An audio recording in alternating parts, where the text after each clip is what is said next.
Good question. But any market disruption technology is obviously going to have its advantages, and I suppose from a commercial point of view, it's how you deploy it, how you develop it. But the big gap in the industry, from my experience, is getting that data to a point where something can think through the problem, um, which is not human. Because like we've lived in these digital revolutions, which is pretty much what happened maybe 10, 20 years ago. And it was all about harnessing that data, collecting that data. Then it was about utilizing the data. And you have skill sets and disciplines that where data scientists sit over this, and the data science is still a very manual, overlooking task. And I like to explain to people that AI is not really going to replace your job. It's going to enhance your job.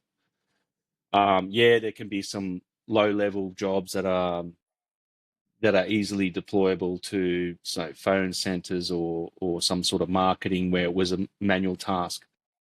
But you still need to know how to use that calculator. And so efficiencies are driven up vertically.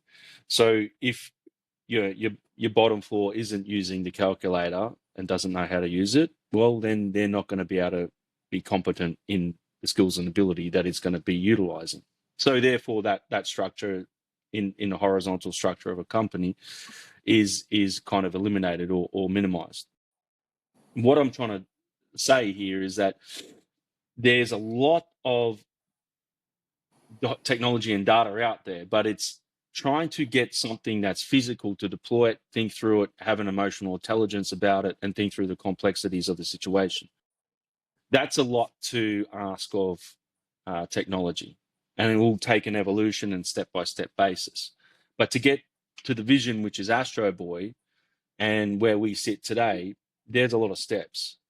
But our vision is to grade those steps into a workable program where we can absolutely deploy physical AI assets. And the way that we think through it is that we can work and partner with companies that need those assets to critically optimize their operations. Today, energy is more expensive. And not only that, it's logistically inefficient in ways that what we can see is what we have in Australia at this current time, where we only have less than 30 days of fuel supplies. So it's again, it comes as just in time kind of operations or manufacturing was I suppose, was the epitome of all manufacturing, because you operated your manufacturing plant to have what forecasted products that you needed to meet those requirements by clients. And we saw that fall apart during COVID. We're seeing that fall apart now. So you need to have contingencies plans and other things to actually enhance and optimize your operation so that you do have buffer zones within your operation so you can continue operating and don't have downtime in the sense that you can't manufacture.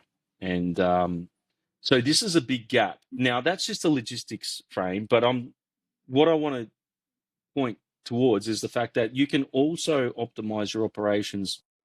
And we also have technology like simulation, digital twins out there today, which can help optimize that.